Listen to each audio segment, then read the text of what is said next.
Welcome to think and grow rich channel.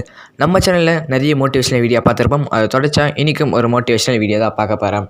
நம்ம நாட்டில் பார்த்தீங்கன்னா வெளிநாட்டு ஃபோன்ஸ் தான் நம்ம அதிகமாக யூஸ் பண்ணுற மாதிரி எல்லாருக்கும் உங்களுக்கு தெரிஞ்சிருக்கும். நம்ம நாட்டில் பார்த்தீங்கன்னா வெளிநாட்டு ஃபோன்ஸ் தான் யூஸ் பண்ணுறோம். நம்ம நாட்டில் அதுக்கு ஃபோன்ஸ் ப்ரொடியூஸ் பண்ணல. நம்ம நாட்டில் ஃபோன் கம்பெனிஸ் இல்லைன்னு சொல்ல முடியாது. நிறைய ஃபோன் கம்பெனிஸ் இருந்தாலும் நம்ம பார்த்தீங்கன்னா வெளிநாட்டு ஃபோன் கம்பெனிஸ் தான் விரும்பி வாங்குகிறோம். ஏன்னு பார்த்தீங்கன்னா அது நம்ம நாட்டு ஃபோன்ஸ் ஓவர்டேக் பண்ணிட்டு ஃபியூச்சர்ஸ்லேயும் அதிகமாக போகுது. அது மட்டும் இல்லாமல் முக்கியமாக பார்த்தீங்கன்னா விலையும் கம்மியாக இருக்குது. உங்களுக்கு சொல்லவே தேவையில்ல. உங்களுக்கு நிறைய பேர் தெரிஞ்சிருக்கோம். ஓப்போ, விவோ, ஜெயமி, ரெட்மி இது மாதிரி நிறைய கம்பெனி சொல்லிட்டே போகலாம். எல்லாமே பார்த்தீங்கன்னா வெளிநாட்டு கம்பெனிஸ் தான் நம்ம யூஸ் பண்ணிட்டு இருக்கோம். முக்கியமாக சைனா கம்பெனி சொல்லலாம், சிங்கப்பூர் கம்பெனிஸ் இந்த மாதிரி வெளிநாட்டு தான் கம்பெனி ப்ராடக்ட்ஸ் தான் நம்ம அதிகமாக யூஸ் பண்ணுறோம். நம்ம நாட்டு கம்பெனிஸ் இருந்தாலும் நம்ம பார்த்தீங்கன்னா அதெல்லாம் வாங்கி யூஸ் பண்ணுறதில்ல. ஓகேங்களா? ஆனால் நெட்வொர்க் சம்மந்தப்பட்டிருக்கு நம்ம ரொம்ப சந்தோஷப்பட வேண்டியது இருக்குது. ஏன்னு பார்த்தீங்கன்னா நெட்வொர்க் சம்மந்தப்பட்ட இருக்கும் பார்த்தீங்கன்னா நம்ம நாட்டு நெட்வொர்க் தான் நம்ம அதிகமாக யூஸ் பண்ணுறோம். ஓகேங்களா? இது பார்த்தீங்கன்னா எந்த நெட்வொர்க் நம்ம அதிகமாக யூஸ் பண்ணுறோம் அப்படின்னு பார்த்தீங்கன்னா ஏர்டெல் தாங்க. ஏர்டெல் பார்த்தீங்கன்னா நம்ம நாடு ஒன்றும் இல்லாமல் 18 நாட்களில் அவங்க சர்வீஸ் விட்டுட்டுருக்காங்க. அது மட்டும் இல்லாமல் அவங்களுக்கு கஸ்டமர்ஸ் பார்த்தீங்கன்னா 400 மில்லியன் கஸ்டமர்ஸ் அவங்க இருக்காங்க. வேர்ல்டுலேயே மிகப்பெரிய ஒரு நம்பர் 1ல் இருக்கிற கம்பெனி தான் இது ஏர்டெல். ஓகேங்களா? வேர்ல்டுலேயே 3வது இடத்துல இருக்க ஏர்டெல். அது மட்டும் இல்லாமல் பார்த்தீங்கன்னா ஏர்டெல் வளர்கிறதுக்கு ஒரே ஒரு காரணம், ஒரே ஒரு ஒற்றை மனிதன் யார் பார்த்தீங்கன்னா சுனில் மிட்டல். இவர் ஒரே ஒரு மனுஷன் தான் ஏர்டெல் வளர்கிறதுக்கு இவ்வளோ பெரிய ஆளானதுக்கு ஏர்டெல் அவர் ஒரே ஒரு ஆள் தான். ஓகேங்களா? அவர் சக்ஸஸ் ஸ்டோரி தான் இன்றைக்கி நம்ம வீடியோவில் பார்க்க போகிறோம். நம்ம சேனலுக்கு யாராவது புதுசாக இருக்குது நம்ம சேனலை சப்ஸ்கிரைப் பண்ணுங்கள், மறக்காம பக்கத்தில் இருக்க பெல் ஐகானை கிளிக் பண்ணுங்கள். அப்போ தான் நம்ம போகிற வீடியோஸ் உங்களுக்கு நோட்டிஃபிகேஷனாக வந்துகிட்டே இருக்கும். சரி வாங்க வீடியோக்குள்ளே போகலாம்.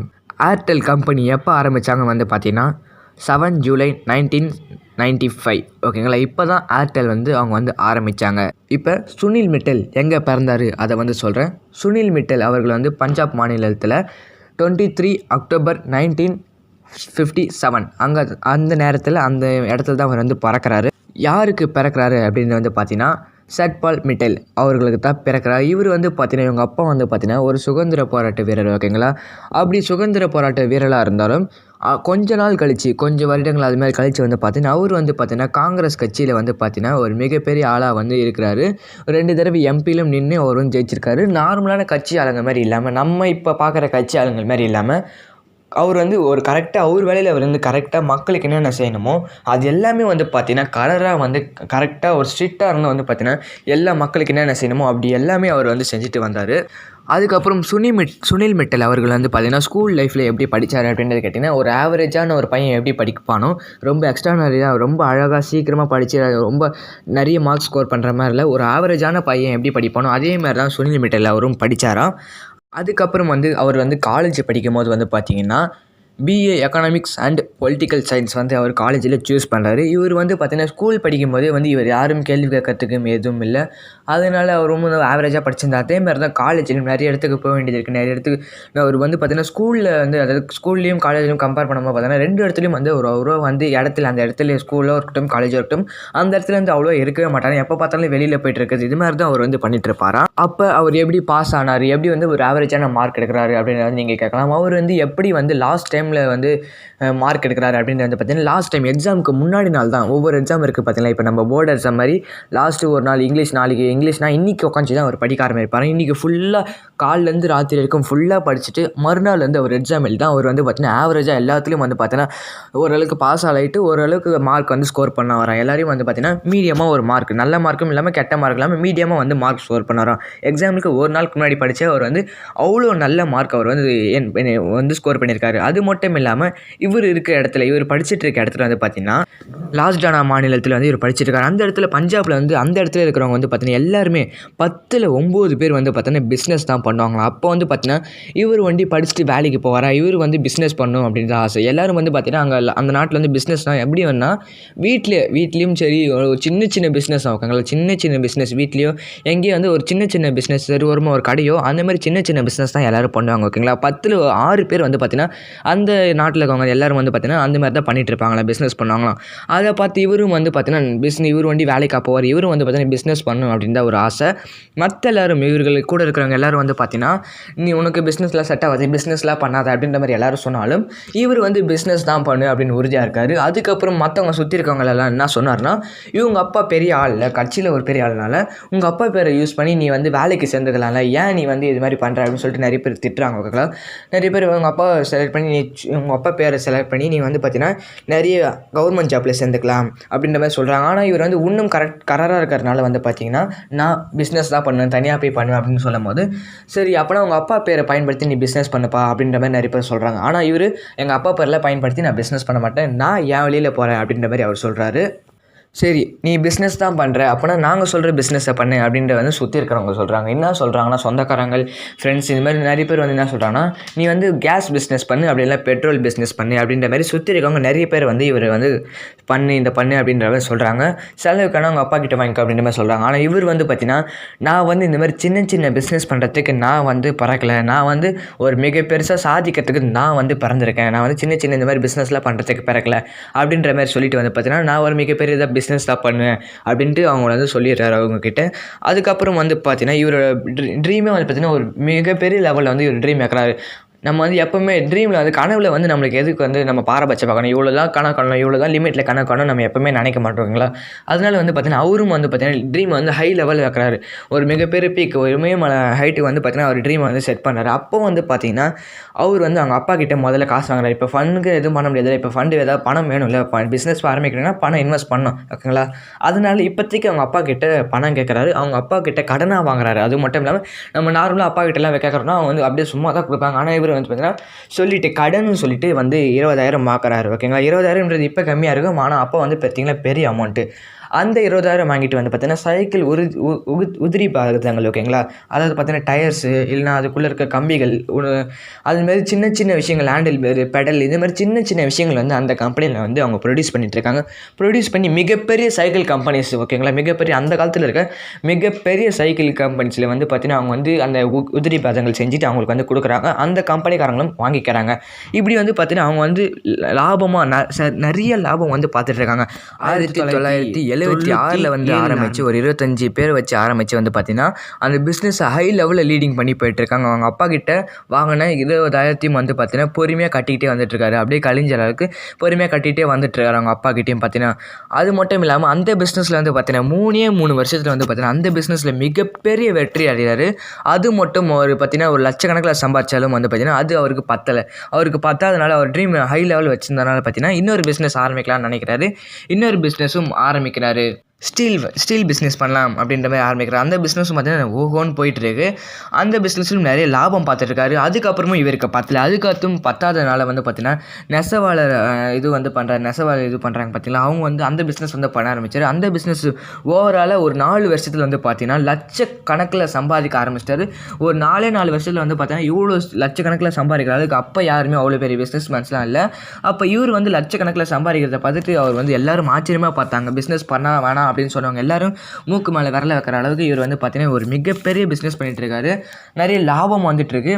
அப்போ வந்து பார்த்தீங்கன்னா யாருமே எதிர்பார்க்காத ஒரு வார்த்தை வந்து இவர் வாயிலேருந்து வந்தது. அதாவது என்னென்னா நான் பிஸ்னஸ் விற்றுட்டு வேறு எங்கேயா போகிறேன் அப்படின்றத சொன்னார். யாரும் வந்து எல்லோரும் வந்து பார்த்தீங்கன்னா இதுமாதிரி சொல்ல மாட்டாங்க, யாருமே இது மாதிரி சொல்ல மாட்டாங்க ஓகேங்களா. நான் வந்து இதுமாதிரி பிஸ்னஸ் விட்டு போகிறேன், நல்லா ஓடுற பிஸ்னஸ் ஓகேங்களா, இழுத்து மூட்டுற அளவுக்கு ஒன்றா பரவாயில்ல, ஏதோ மீடியமாக ஒன்றா கூட பரவாயில்ல, ரொம்ப லாபம் பார்த்துட்ருக்க பிஸ்னஸை வந்து இவர் சொல்கிறாங்க இவனுக்கு வந்து பைத்தியம் தான் பிடிச்சிச்சு லூஸ் அப்படின்னு நிறைய பேர் திட்டாலும் அவருக்கு ஒரு நம்பிக்கை இருந்தது. ஏன்னு பார்த்தீங்கன்னா நம்ம வந்து உலகத்துலேயே நம்பர் 1 இதுவாக இருக்கணும், நம்பர் 1 பணக்காரன், நம்பர் 1 ஆளாக இருக்கணும் அப்படின்னு நினச்சிட்டு இருக்காரு. ஆனால் வந்து பார்த்திங்கன்னா இந்த ஒரு சின்ன நாட்டில் இந்த ஒரு சின்ன இடத்துல வந்து நம்ம இந்த மாதிரி பிஸ்னஸ் பண்ணுறது வந்து எல்லாருக்கும் அப்படி பிஸ்னஸ் பண்ணால் நம்ம ஃபேமஸ் ஆக முடியாது, நம்ம வந்து நம்ம கனவை வந்து அடைய முடியாது அப்படின்றது அவருக்கு தெரிய ஆரம்பிக்குது. அதனால வந்து பார்த்திங்கன்னா நான் வந்து எல்லாத்தையும் வித்துட போகிறேன் அப்படின்றது சொல்லார். அதேமாதிரி வந்து பார்த்திங்கன்னா எல்லாத்தையும் விற்கிறாரு. விற்ற உடனே பார்த்திங்கன்னா அவருக்கு ஒரு சர்டன் அமௌண்ட் வருது. அது மட்டும் இல்லாமல் அவங்க தம்பிகள் 2 தம்பிகள் வந்து பார்த்திங்கன்னா ஆர்வம் அதிகமாகுது. நம்ம அண்ணன் வந்து இது மாதிரி பண்ணுறான், தம்பிகள் வந்து நம்ம அண்ணன் வந்து இது மாதிரி பிஸ்னஸில் வந்து இவ்வளோ லாபம் பார்த்தா அப்போ வந்து அவர் செய்கிறது எல்லாமே நல்லா தான் இருக்கும், கரெக்டாக தான் இருக்கும், அவர் பின்னாடி நம்மளும் போகலாம் அப்படின்ற மாதிரி அவங்க வந்து திங்க் பண்ணுறாங்க. அப்போ வந்து பார்த்தீங்கன்னா இவர் வந்து எல்லா பிஸ்னஸையும் விற்றுட்டு மும்பைக்கு வந்து 1980 வந்து பார்த்தீங்கன்னா இவங்க வந்து மும்பைக்கு போகிறாங்க. மும்பையில் போயிட்டு வந்து பார்த்தீங்கன்னா இவங்க வந்து ப்ரொடியூஸ் பண்ணுற பிஸ்னஸ் விட்டாங்க ஓகேங்களா. ஏன் இவங்க வந்து ப்ரொடக்ஷன் பிஸ்னஸை விட்டுட்டு வந்து சேல்ஸ் பிஸ்னஸ் தான் பார்க்கலாம் அப்படின்னு வந்து மும்பைக்கு வராங்க. ஏன் வந்து இவங்க சேல்ஸ் பிஸ்னஸ் பார்க்க வராங்க அப்படின்றதுக்கு ஒரு காரணம், முக்கியமான ஒரு காரணம் இருக்குது. ஏன்னு பார்த்தீங்கன்னா ப்ரொடக்ஷன் பண்ணுறவங்கள விட மிடில் மேன்ஸ், அதாவது நடுவில் வந்து இருப்பாங்க பார்த்தீங்களா, இங்கேருந்து வாங்கி மக்கள்கிட்ட சேர்க்கறதுக்கு அந்த மிடில் மேன்ஸ் தான் ரொம்ப அதிகமாக பணம் சம்பாதிக்கிறாங்க. சீக்கிரமாகவும் அவங்க வந்து பணம் சம்பாதிச்சிடுறாங்க. அந்த மாதிரி நம்ம மிடில் மேன்ஸாக இருக்கணும் அப்படின்றதுனால இவர் வந்து அந்த ஜாப் வந்து சூஸ் பண்ணுறாரு. சூஸ் பண்ணிவிட்டு பார்த்தீங்கன்னா இவர் வந்து ஒரு உண்மையான விஷயம் என்னென்னா, இப்போ ஓலா ஊபர் இருக்கட்டும், ஓலா ஊபர் வந்து பார்த்தீங்கன்னா அவங்க வந்து பார்த்தீங்கன்னா கார்ஸ் வச்சுருக்காங்க. ஆனால் வந்து பார்த்தீங்கன்னா அவங்க வந்து ரியல் கார்ஸ், அவங்களுக்கு வந்து சொந்த கார்ஸ் எதுவுமே இல்லை ஓகேங்களா. அவங்க ஒரு வெப்சைட் நம்ம கஸ்டமர்ஸ்க்கும் அந்த கார் டிரைவருக்கும் வந்து பார்த்தீங்கன்னா லிங்க் கிரியேட் பண்ணி கொடுக்குறாங்க. அப்படி லிங்க் கிரியேட் பண்ணுறது மூலமாக அவங்க வந்து ஒரு நல்ல கார் டிரைவரையும் நல்ல டிரைவ் பண்ணுற டிரைவர் பார்த்துட்டு அவங்களே வந்து டேரெக்டாக அவங்க கான்டாக்ட் பண்ணி அவங்க வந்து சீக்கிரமாக போயிடுறாங்க ஓகேங்களா. நம்ம ஆட்டோ தெருவில் கை போட்டு ஆட்டோ பிடிக்கணும், இல்லை ஆட்டோ ஸ்டாண்டு கரெக்டாக போகணும் அப்படி எந்த ஒரு அவசியமும் இல்லை. அதனால வந்து பார்த்தீங்கன்னா இதுமாதிரி லிங்க்ஸ் தேவையான ஆட்களுக்கு தேவையான லிங்க் பண்ணுறது. ஜொமோட்டோவும் ஸ்விக்கியும் சொல்லலாம். ஜொமோட்டோ ஸ்விக்கி வந்து பார்த்தீங்கன்னா நல்ல ஹோட்டல்லேருந்து நம்மளுக்கு வந்து வீட்டுக்கு எடுத்துகிட்டு வந்து கொடுக்குற மாதிரி இந்தமாதிரி நிறைய விஷயங்கள் வந்து சர்வீஸ் தான் நம்பர் 1 இருக்குது. ஓஒய்ஓ அது கூட சொல்லலாம். ஹோட்டல்ஸ், நல்ல ஹோட்டல்ஸும் நல்ல கஸ்டமர்ஸும் லிங்க் பண்ணுறது, இதுமாதிரி நிறைய விஷயங்கள் வந்து பார்த்தீங்கன்னா கஸ்டமர்ஸையும் அந்த ஓனரையும் வந்து லிங்க் பண்ணுறது மூலமாக, நடுவில் ஒரு மிடில் மேன் ரோல் ப்ளே பண்ணுறது மூலமாக நிறைய லாபம் சம்பாதிக்கலாம் அப்படின்றது வந்து அவருக்கு தெரிஞ்சதுனால தான் இந்த பிஸ்னஸை அவர் முதல்ல ஆரம்பிக்கிறாரு. ஆரம்பித்த உடனே பார்த்தீங்கன்னா இவர் வந்து பார்த்தீங்கன்னா இவர் தான் ஒரு முக்கிய நம்பராக இருக்கார்.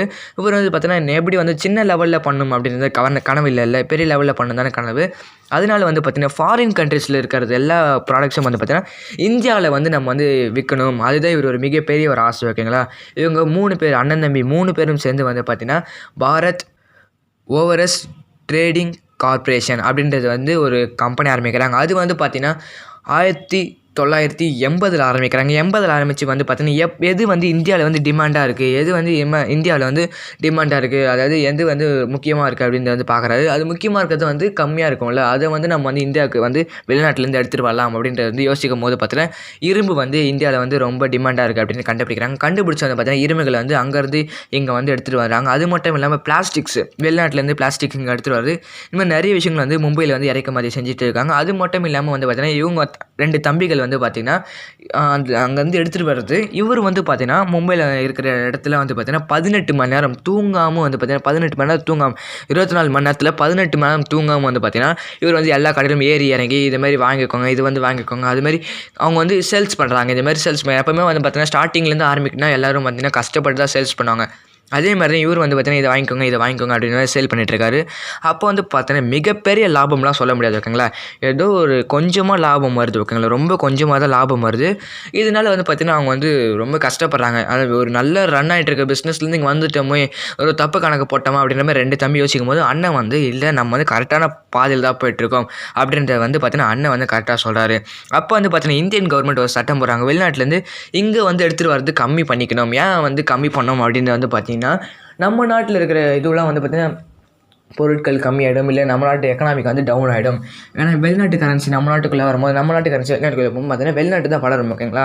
அதனால் அது மாதிரி இருக்கக்கூடாது, நம்ம நாட்டு ப்ராடக்ட்ஸ் தான் நம்ம அதிகமாக யூஸ் பண்ணோம் அப்படின்ற மாதிரி கவர்மெண்ட் சொல்லும் போது இன்னும் கொஞ்சம் ப்ராடக்ட்ஸ் தான் வெளிநாட்டிலேருந்து இங்கே இம்போர்ட் பண்ணப்படுது. இப்போ வெளிநாட்டிலேருந்து கம்மியான ப்ராடக்ட்ஸ் தான் இந்தியாவுக்கு வரதுனால அவங்களுக்கு வந்து இன்னும் லாபம் கம்மியாகிட்டே போகுது. லாபம் வருது இருந்தாலும் ரொம்ப கம்மியாகிட்டே போகுது. அப்போது வந்து பார்த்திங்கன்னா நம்ம வந்து டெல்லிக்கு போனால் அங்கே வந்து நம்ம நல்லா லாபம் பார்க்கலாம் அப்படின்னு வந்து யோசிக்கிறாங்க. அப்போ வந்து உடனே வந்து பார்த்தீங்கன்னா அவங்க வந்து மும்பையிலேருந்து டெல்லிக்கு போகிறாங்க. டெல்லிக்கு போயிட்டு அந்த 3 பேரும் என்ன பண்ணாங்க அப்படின்றத தெரிஞ்சுக்கிறதுக்கு நீங்கள் வந்து பார்ட் 2 வீடியோ பாருங்கள். நான் அடுத்த வீடியோ பார்ட் 2 மேக் பண்ணி போகிறேன். அதில் வந்து நிறைய விஷயங்கள் உங்களுக்கு தெரியும் ஓகேங்களா. அந்த கஷ்டத்துலேருந்து எப்படி மீண்டு வராங்க, அந்த டெல்லிக்கு போய்ட்டு எப்படி வந்து அவங்க திருப்பி அவங்க வந்து வாழ்க்கையை திருப்பி ரீஸ்டார்ட் பண்ணுறாங்க, அவங்க பிஸ்னஸ் எப்படி ரீஸ்டார்ட் பண்ணுறாங்கன்றது பார்ட் 2 நாம் பார்க்கலாம். நம்ம சேனலில் யாரும் சப்ஸ்கிரைப் பண்ணுங்கள், மறக்காமல் பார்த்துருக்க பெல் ஐக்கனை கிளிக் பண்ணுங்கள். பார்ட் 2க்காக வெயிட் பண்ணுங்கள். தேங்க்யூ, பாய்.